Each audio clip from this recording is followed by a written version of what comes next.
آپ سے بھی میرا سوال ہے، آپ مجھے بتائیے وہ 44 بل اہم تھے یا یہ خاتم النبیین کا بل اہم تھا؟ حکومت اس وقت یہ سمجھ لیجیے موجود ہیں ایم پی اے محمد حسین بھائی کے ساتھ، کیا کرنا چاہ رہے ہیں اور مزید کیا پائپ لائن کے اندر کی چیزیں، تو آئیے جانتے ہیں محمد حسین بھائی سے۔ السلام علیکم حسین بھائی۔ وعلیکم السلام، کیسے ہیں؟ ٹھیک ہے، اللہ کیسا نہیں دعا چاہیے۔ شکریہ محبوب بھائی۔ سب سے پہلے تو میں یہ کہوں گا کہ پاکستان پیپلز پارٹی کی 15 سال سے سندھ پر حکومت ہے، اور انہی 15 سالوں میں سندھ کے شہری علاقے جتنے تباہ حال ہوئے ہیں، جتنے بگڑے ہیں، اس کی ماضی میں مثال نہیں ملتی۔ اب اس کو آپ کراچی دشمن کہہ لیجئے، یعنی کراچی دشمن پالیسی کہہ لیجئے، یا کراچی سے نفرت کہہ لیجئے، یا پاکستان پیپلز پارٹی کی پالیسی کہہ لیجئے۔ پالیسی تو خیر ان کی یہ بھی ہے کہ چاہے شہری علاقے ہوں، چاہے دیہی علاقے ہوں، کہیں بھی عوام کے مسائل کو حل نہیں کرنا، عوام کو مزید مسائل میں الجھائے رکھنا ہے، اور عوام کو ترقی کی منازل طے نہیں کرنے دی۔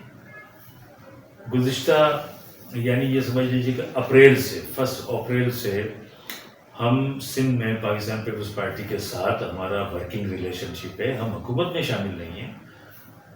بہت آفر رہی پاکستان پیپلز پارٹی کی، آج بھی آفر ہے کہ آپ باقاعدہ حکومت جوائن کر لیں، وزارتیں لے لیں، اہم عہدوں پر آ جائیں، لیکن ان کے ساتھ جو ورکنگ ریلیشن شپ قائم کرنے کے لیے جو ایگریمنٹ ہوا تھا، اس ایگریمنٹ میں سے بھی کسی ایک نقطے پر عمل نہیں ہوا۔ یہ ہماری بدقسمتی کہہ لیجئے یا ہماری معصومیت کہہ لیجئے کہ ماضی میں چاہے پاکستان پیپلز پارٹی ہو، مسلم لیگ نون ہو، یا کوئی اور سیاسی پارٹی ہو جو وفاق میں حکومتوں میں رہی، ہم نے ان کے باتوں پر اعتبار کیا، اور ہر مرتبہ اعتبار کرنے کے بعد معاہدے ہوئے، اور ہر مرتبہ معاہدے وفا نہیں ہوئے۔ محمد حسین بھائی، آپ نے یہ جو معاہدے کی بات کری، بڑا خوبصورت معاہدہ تھا، اچھے میں ہم نے بھی دیکھا تھا کہ بڑے سائن ہوئے ہوئے تھے، ضمانتی کہاں غائب ہو گئے؟ دیکھیں، ضمانتی اس وقت وہ اپنے بچاؤ میں لگے ہوئے۔ اپریل سے جب سے وفاقی حکومت میں نون لیگ موجود ہے، پاکستان پیپلز پارٹی موجود ہے، فضل الرحمان صاحب موجود ہیں، یا دیگر پولیٹیکل پارٹیز موجود ہیں، ان کے آنے کے بعد جو ملک کی معاشی صورتحال جو پہلے سے ہی تباہ حال تھی، لیکن ان کے آنے کے بعد جو ماضی کے فیصلے تھے، ماضی کے جو معاہدے تھے IMF کے ساتھ، ان پر نان امپلیمنٹیشن کی وجہ سے اس حکومت کو خمیازہ بھگتنا پڑ رہا ہے، اور جیسے جیسے وفاقی حکومت کا دورانیہ طویل ہوتا جا رہا ہے، پاکستان کے عوام مزید مسائل میں الجھتے چلے جا رہے ہیں، اور مہنگائی کا طوفان ہر گزرتے دن کے ساتھ ملٹی پلائی ہو رہا ہے۔ تو وفاقی حکومت اس وقت یہ سمجھ لیجیے ایک بھنور میں پھنسی ہوئی ہے۔ باعث انگیز حوالے سے دیکھیں، وفاقی حکومت کو جلد سے جلد معیشت کو سنبھالنے والے فیصلے کرنے کی ضرورت ہے۔ اگر آپ معیشت کو رائٹ ڈائریکشن پر، رائٹ پلیٹ فارم پر لے جائیں گے، عوام بھی مطمئن ہوگی، عوام بھی آپ پر اعتماد بھروسہ کرے گی، اور اس کے لیے کہیں ضروری ہے جو پاکستان کے اسٹیک ہولڈرز ہیں، بزنس مین ہیں، صنعت کار ہیں، تاجر برادری ہے، جتنے بھی اسٹیک ہولڈرز ہیں، اور اسی طرح جو معیشت دان ہیں، جو معیشت پر بڑی باریک بینی سے نظر رکھتے ہیں، ان کو بٹھا کر کوئی نہ کوئی طریقہ کار طے کرنے کی ضرورت ہے کہ اس مسئلے سے کیسے نکلا جائے کہ IMF سے $1.2 بلین لینے کے لیے ان کی وہ تمام باتیں مانی جا رہی ہیں جن کے ماننے کی ضرورت نہیں ہے۔ میں تو یہاں تک کہتا ہوں کہ اگر تمام اسٹیک ہولڈرز کو اعتماد میں لے لیں اور عوام سے اپیل کر دیں $1.2 بلین سے زیادہ تو عوام نکال کے دے دیں گے پیسے، اگر عوام سے یہ وعدہ کر لیں کہ عوام کے اوپر ہم، اور عوام سے اپیل کر دیں، $1.2 بلین سے زیادہ تو عوام نکال کے دے دیں گے پیسے، اگر عوام سے یہ وعدہ کر لیں کہ عوام کے اوپر ہم بوجھ نہیں آنے دیں گے، عوام کے اوپر مہنگائی نہیں آنے دیں گے، عوام ہماری سپورٹ کرے، جس طرح ترکی میں کیا۔ ترکی میں بھی یہی کیا انہوں نے کہا کہ جی ہم اپنی عوام سے کہتے ہیں وہ اپنے سارے ڈالر نکال کر حکومت کے حوالے کر دیں، پوری قوم کے پاس جتنے ڈالر تھے انہوں نے دے دیے، ان کا مسئلہ حل ہو گیا اور انہوں نے رائٹ ڈائریکشن میں اپنی پالیسی بنا لی۔ تو یہ حکومت کو سوچنا چاہیے۔ حسین بھائی آتے ہیں کراچی کے اندر شاہ فیصل کالونی کا ایک چہرہ نکل کر آیا ہے، اور یہ لازمی ساتھ ہے کہ میں ہمیشہ بولتا ہوں کہ قیادت کو جب بھی موقع ملا ہے انہوں نے شہر کے لیے کام کیا۔ شاہ فیصل کالونی ڈیولپ ہوا ہے، میں نے ابھی آتے ہوئے روڈیں بھی دیکھی ماشاء اللہ سے، تو کیا مزید کیا پائپ لائن میں آپ کے ترقیاتی کام ہیں، اس حوالے سے کچھ بتانا چاہیں گے دیکھنے والوں کو؟ دیکھیں یہاں پر ہم نے کئی طریقوں سے ہم نے یہاں کام کیا۔ سولڈ ویسٹ مینجمنٹ بورڈ کو ہم نے آن بورڈ لیا، ان کے ذریعے جگہ جگہ ہم نے کچرے کے ڈھیر صاف کروائے۔ اس کے ساتھ ساتھ واٹر اینڈ سیوریج بورڈ کی جو ٹیم ہے ہمارے یہاں کی مقامی ماشاءاللہ بہت اچھی ٹیم ہے۔ ایکسین واٹر اینڈ سیوریج کی جو ایکسین ہے علی بھائی ڈیڈیکیٹڈ آدمی ہیں، بڑے سنسیئرٹی کے ساتھ ہمارے یہاں پہ پانی کے بحران سے نمٹنے میں سیوریج، آپ دیکھیں جب آپ نے وزٹ کریں گے شاہ فیصل کالونی میں آپ کو شاہد و نادر کہیں ہی سیوریج کا مسئلہ نظر آئے گا۔ پانی کا بحران ہے وہ پوری کراچی میں، لیکن جو پانی اویلیبل ہے ہم اس پانی کو مینیج کرتے ہیں پوری شاہ فیصل کالونی میں کہ ہر علاقے میں ان کو لوگوں کو پانی ضرور ملے۔ یہ ہماری انٹرنل مینجمنٹ ہے واٹر بورڈ کے ساتھ۔ اس کے ساتھ ساتھ پھر میں نے اس 4 سالہ دور میں KMC کے ذریعے، DMC کے ذریعے، سندھ گورنمنٹ کے ذریعے کافی سڑکیں بھی بنوائیں، سیوریج کی نئی لائنیں ریپلیس کروائیں اور واٹر سپلائی کی لائنیں ہم نے ڈالیں۔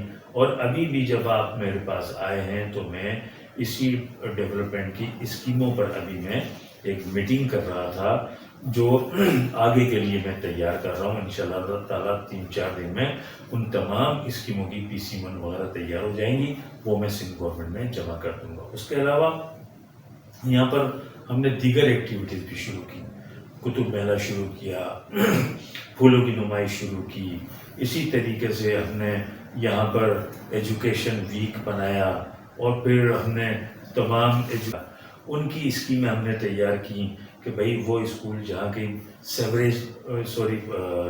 واش روم نہیں ہے وہ بنوایا جائے، پانی کا پانی نہیں ہے، پانی کا پینے کا پانی نہیں ہے وہ بنوایا جائے، یعنی چھوٹی چھوٹی جو مسنگ فیسلٹیز ہیں اس کی بھی ہم نے لسٹیں تیار کی اور اس کے اوپر بھی ہم کام کر رہے ہیں۔ لیکن جس طرح جس تیزی سے ضرورت کے مطابق کام ہونے چاہیے، ضرورت کے مطابق فنڈ ملنے چاہیے، وہ فنڈ ہمیں نہیں مل رہے، باوجود اس کے کہ اگست سے لے کر یعنی اگست 2020 سے 21، 22، 23 میں ہمیں ایڈمنسٹریٹر پاکستان پیپلز پارٹی کے لگے ہوئے تھے، اس کے باوجود بھی ہمیں کوئی یہاں ایسی بڑی اسکیم نہ KMC کے ایڈمنسٹریٹر نے دی اور نہ ہی سندھ گورنمنٹ نے دی۔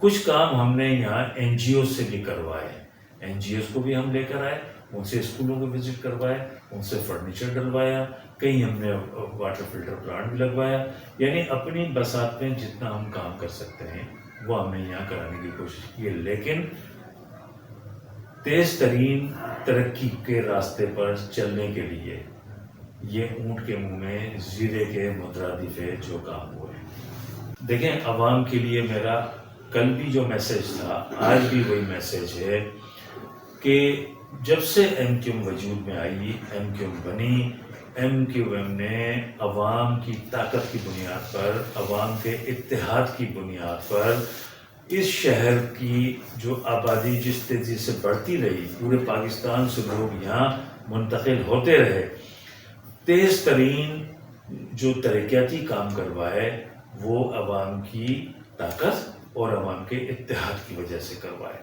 اور آج بھی ہمیں ضرورت اس بات کی ہے کہ ہماری عوام، اس شہر کی عوام ماضی کی طرح ایک مرتبہ پھر متحد ہو جائے، تمام اختلافات بلا کر، اور پہلے کی طرح ایم کیو ایم طاقتور ہو جائے. عوام کی طاقت ملے گی، ایم کیو ایم خود بخود طاقتور ہو جائے گی. جب ایم کیو ایم طاقتور ہوگی تو پھر ماضی کی طرح ہمارا شہر ایک مرتبہ پھر ترقی کرے گا. یہ مجھے کسی کا قول یاد ہے، مجھے اس کا نام یاد نہیں آ رہا، کہ جو لوگ کمزور ہوتے ہیں انہیں ٹپس ملتی ہے، جو لوگ طاقتور ہوتے ہیں انہیں حقوق ملتے ہیں. تو یعنی کہنا مقصد میرا ہے کہ جو لوگ کمزور ہوتے ہیں انہیں بخشش ملتی ہے، جو لوگ طاقتور ہوتے ہیں، مضبوط ہوتے ہیں، انہیں ان کا حق ملتا ہے، جس طرح ہم ماضی میں لیتے جا رہے تھے. یہ میں کل بھی کہتا تھا، یہ میں آج بھی کہتا ہوں. اگر ہمارے شہر کے لوگ بکھرے رہیں گے، منتشر رہیں گے، اپنے حقوق کے لیے گھروں سے باہر نہیں نکلیں گے، ہمیں یہ رویہ ترک کرنا ہوگا کہ جی پانی نہیں ملا، ہم نے بازار سے پانی خرید لیا. چوری ڈکیتیاں بڑھ گئیں، ہم نے پرائیویٹ سیکورٹی گارڈ رکھ لیے. ہمیں گیس نہیں مل رہی، ہم نے سلنڈر رکھ لیے. ہمیں بجلی نہیں مل رہی، ہم نے جنریٹر لگا لیے. ہمیں ٹرانسپورٹ نہیں مل رہی، پبلک ٹرانسپورٹ، گورنمنٹ کی ٹرانسپورٹ، ہم نے چنچی رکشوں پہ سفر کرنا شروع کر دیا. ہم نے موٹر سائیکل خرید لی، ہم نے کار خرید لی. ہمیں تعلیم سرکاری نہیں مل رہی، ہم نے پرائیویٹ اسکولوں کا رخ کر لیا. ہمیں طبی سہولیات نہیں مل رہی، ہم نے پرائیویٹ ہاسپٹلز کا رخ کر لیا. اس رویے کو ترک کرنا ہوگا. ہم پورے پاکستان کے لیے ٹیکس دیتے ہیں، پورا پاکستان ہمارے ٹیکس پر چلتا ہے، لیکن جو ہم ٹیکس دیتے ہیں وہ ہم پر خرچ نہیں ہوتا. وہ اس رویے کی وجہ سے ہم اپنے حقوق کے لیے نکل نہیں رہے. اس وجہ سے ہمارا شہر ہر گزرتے دن کے ساتھ پستی کی طرف جا رہا ہے، تباہی کی طرف جا رہا ہے. میں ماشاءاللہ یہ جو ایچ کیو نیٹ ورک ہے، میں تو بڑے سالوں سے آپ کی جو ورکنگ ہے اور جس طریقے سے آپ عوام کے مسائل کو اٹھاتے ہیں، میں تو بڑا فین ہوں ایچ کیو نیٹ ورک کا. گو کہ میں بہت کم انٹرویو دیتا ہوں. آج بس آپ نے مجھے پکڑ لیا، بہت سے انٹرویو لے لیا. آپ دیکھیں میں بہت کم، کیونکہ پھر بہت ساری باتیں حقائق پر مبنی میں کہہ دیتا ہوں جو لوگوں کو بڑی کڑوی لگتی ہے. ہاں جی، یہ بات جانتے ہیں.